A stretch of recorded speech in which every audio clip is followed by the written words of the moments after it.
ಬೆಳಗಾವಿ ಪಾಲಿಕೆ ಮೇಯರ್ ಉಪಮೇಯರ್ ಚುನಾವಣೆ ಬೆಳಗಾವಿಯಲ್ಲೂ ಕೂಡ ಹೊಸ ಪ್ರಯೋಗವನ್ನ ಮಾಡುತ್ತಾ ಕಾಂಗ್ರೆಸ್ ಅನ್ನೋದು ಕುತೂಹಲ. ಸತೀಶ್ ಜಾರಕಿಹೊಳಿ ಅಂಡ್ ಅಭಯ ಪಾಟೀಲ್ಗೆ ಪ್ರತಿಷ್ಠೆಯ ಚುನಾವಣೆ ಆಗ್ಬಿಟ್ಟಿದೆ. ಇದು ಪಾಲಿಕೆಯಲ್ಲಿ ಸತೀಶ್ ವರ್ಸಸ್ ಅಭಯ ಪಾಟೀಲ್ ಮಧ್ಯ ಕುಸ್ತಿ ನಡೀತಾ ಇದೆ.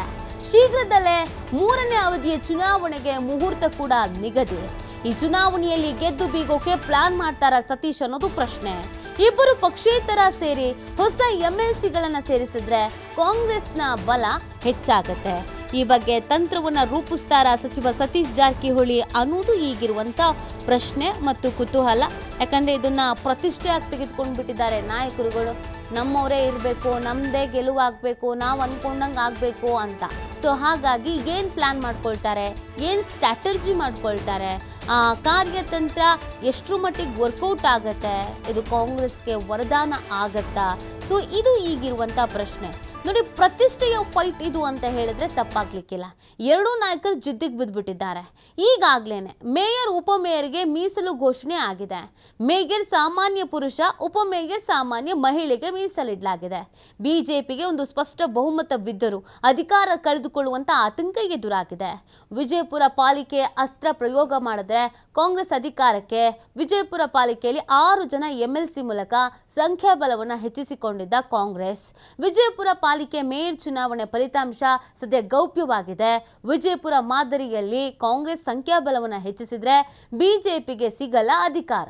ಕಳೆದ 2 ವರ್ಷದಿಂದ ಬೆಳಗಾವಿ ಪಾಲಿಕೆಯಲ್ಲಿ ಕಾಂಗ್ರೆಸ್ ಬಿಜೆಪಿಗೆ ಪ್ರತಿಷ್ಠೆಯ ಕಣ ಆಗ್ಬಿಟ್ಟಿದೆ. ಇಬ್ಬರು ಸದಸ್ಯರ ರದ್ದು ಆಗಿದ್ರಿಂದ ಬಿಜೆಪಿ ಸಂಖ್ಯಾಬಲ ಇದರಿಂದ ಕುಸಿತ ಬೇರೆ ಆಗಿದೆ. ಬಿಜೆಪಿ ಸದಸ್ಯರ ಚುನಾಯಿತ ಪ್ರತಿನಿಧಿಗಳನ್ನು ಸೇರಿಸಿದ್ರೆ 38 ಸಂಖ್ಯಾಬಲವಿದೆ. ಅದೇ ಕಾಂಗ್ರೆಸ್ ಸದಸ್ಯರು, ಪಕ್ಷೇತರ ಮತ್ತು ಎಂಇಎಸ್ ಸದಸ್ಯರು, ಚುನಾಯಿತ ಪ್ರತಿನಿಧಿಗಳು ಸೇರಿ 27 ಸಂಖ್ಯಾಬಲ ಇದೆ. ಹೀಗಾಗಿ ಕಾಂಗ್ರೆಸ್ ಹೊಸ ಎಂಎಲ್ಸಿಗಳನ್ನು ಸೇರಿಸಿದ್ರೆ ಗೆಲ್ಲುವುದು ಪಕ್ಕ ಅನ್ನೋ ಲೆಕ್ಕಾಚಾರವನ್ನು ಹಾಕಿಕೊಳ್ಳಲಾಗಿದೆ. ಸೊ ಇದಕ್ಕೆ ಎಷ್ಟು ಮಟ್ಟಿಗೆ ವರ್ಕೌಟ್ ಆಗುತ್ತೆ ನೋಡಬೇಕು. ಈ ಬಗ್ಗೆ ಮತ್ತಷ್ಟು ಮಾಹಿತಿಯನ್ನು ನೀಡ್ತಾರೆ ನಮ್ಮ ಪ್ರತಿನಿಧಿ ಶ್ರೀಧರ್. ಏನು ಪ್ಲಾನ್ ಮಾಡ್ಕೊಂಡಿದ್ದಾರೆ? ಯಾಕಂದರೆ ಇದು ಇಬ್ಬರು ನಾಯಕರ ಪ್ರತಿಷ್ಠೆಯ ಕಾರಣ. ಸೊ ಆ ನಿಟ್ಟಿನಲ್ಲಿ ಸ್ಟ್ರಾಟರ್ಜಿಗಳು ಹೇಗೆ ನಡೀತಾ ಇದೆ, ಸಿದ್ಧತೆಗಳು ಹೇಗಿದೆ ಅಂತ? ಬೆಳಗಾವಿ ಮಹಾನಗರ ಪಾಲಿಕೆ ಮೇಯರ್ ಉಪಮೇಯರ್ ಚುನಾವಣೆಗೆ ತೀವ್ರ ಕುತೂಹಲ ಕೇಳಿಸಿದೆ ಅಂತ ಹೇಳ್ಬೋದು.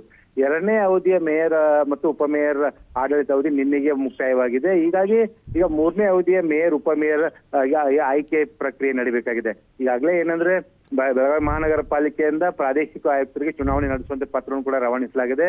ಯಾಕಂದ್ರೆ ಮೇಯರ್ ಸ್ಥಾನ ಏನಿದೆ ಸಾಮಾನ್ಯ ಪುರುಷ ಸ್ಥಾನ ಮೀಸಲಾಗಿದ್ರೆ, ಉಪಮೇಯರ್ ಸ್ಥಾನ ಸಾಮಾನ್ಯ ಮಹಿಳೆ ಸ್ಥಾನಕ್ಕೆ ಒಂದು ಏನು ಮೀಸಲಾಗಿರ್ತಕ್ಕಂಥದ್ದು.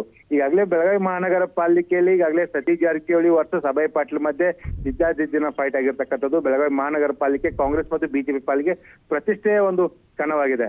ಅದರಲ್ಲೂ ಈ ಬಾರಿಯ 3ನೇ ಅವಧಿಯಲ್ಲಿ ಶತಾಯಗತವಾಗಿ ಕಾಂಗ್ರೆಸ್ ಅಧಿಕಾರದ ಚುಕ್ಕಾಣಿ ಹಿಡಿಬೇಕು ಅನ್ನುವಂತ ಎಲ್ಲ ರೀತಿಯ ಒಂದು ತಂತ್ರಗಾರಿಕೆ ನಡೆಸ್ತಾ ಇದೆ ಅನ್ನುವಂತ ಮಾಹಿತಿ ಲಭ್ಯ ಆಗ್ತಾ ಇದೆ. ಪ್ರಮುಖವಾಗಿ ಹೇಳ್ಬೇಕಂದ್ರೆ ನೀತಿ ಏನು ವಿಜಯಪುರದಲ್ಲಿ ಯಾವ ರೀತಿ ಮಹಾನಗರ ಪಾಲಿಕೆಯನ್ನ ಅಧಿಕಾರಕ್ಕೆ ಹಿಡಿಯೋದಕ್ಕಾಗಿ ಅಲ್ಲಿಯ ಸಚಿವ ಎಂ ಬಿ ಪಾಟೀಲ್ ನೇತೃತ್ವದ ಒಂದು ರಣತಂತ್ರ ರೂಪಿಸಲಾಯಿತು.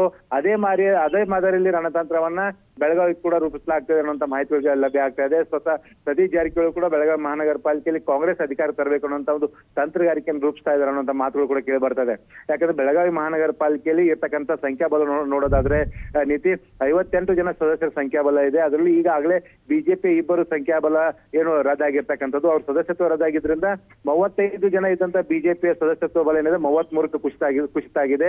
ಕಳೆದ ಮೇಯರ್ ಮತ್ತು ಉಪಮೇಯರ್ ಚುನಾವಣೆ ಸಂದರ್ಭದಲ್ಲಿ ಇಬ್ಬರು ಪಕ್ಷೇತರ ಅಭ್ಯರ್ಥಿಗಳು ಏನು ಬಿಜೆಪಿಗೆ ಬೆಂಬಲಿಸಿದ್ರು. ಜೊತೆಗೆ 3 ಜನ ಚುನಾಯಿತ ಪ್ರತಿನಿಧಿಗಳು ಅಂದ್ರೆ ಶಾಸಕ ಅಭಯ ಪಾಟೀಲ್ ಆಗಿರ್ಬೋದು, ಸಂಸದ ಜಗದೀಶ್ ಶೆಟ್ಟರ್ ಆಗಿರ್ಬೋದು, ಜೊತೆಗೆ ಏನು ಎಂಎಲ್ಸಿ ಆಗಿರ್ತಕ್ಕಂಥ ಸಾಬಣ್ಣ ತಳವಾರ್, ಈ 3 ಜನ ಕೂಡ ಒಂದು ಏನು ಸಂಖ್ಯಾಬಲ ಸೇರಿಸಿದ್ರೆ ಬಿಜೆಪಿಯ ಸಚಿವ ಸಂಖ್ಯಾಬಲ ಏನು ಪಕ್ಷೇತರ ಇಬ್ಬರನ್ನು ಹೊರತುಪಡಿಸಿದ್ರೆ 36 ಆಗುತ್ತೆ.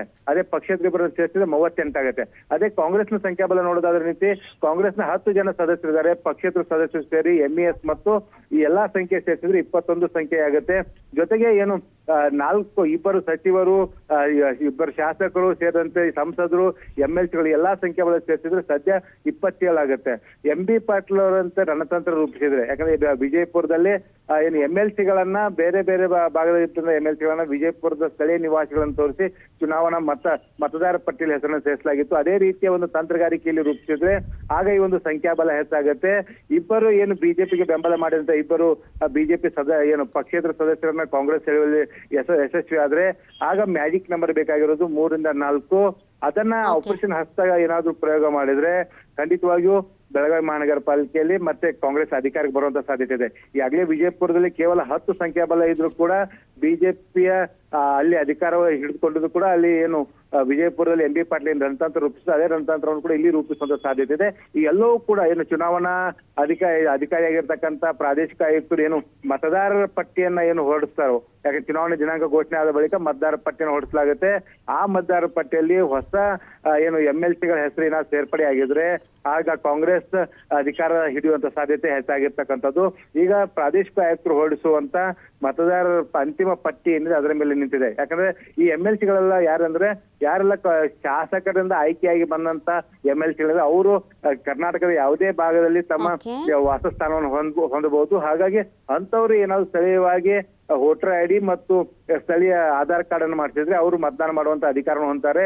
ಆ ರೀತಿಯ ತಂತ್ರಗಾರಿಕೆಯಲ್ಲಿ ಕಾಂಗ್ರೆಸ್ ನಡೆಸ್ತಾ ಇದೆ ಅನ್ನುವಂತ ಮಾಹಿತಿ ಕೂಡ ಲಭ್ಯ ಆಗ್ತಿರ್ತಕ್ಕಂಥದ್ದು ನೀತಿ. ಓಕೆ, ಥ್ಯಾಂಕ್ ಯು ಶ್ರೀಧರ್ ತಮ್ಮ ಡೀಟೇಲ್ಸ್ಗಾಗಿ.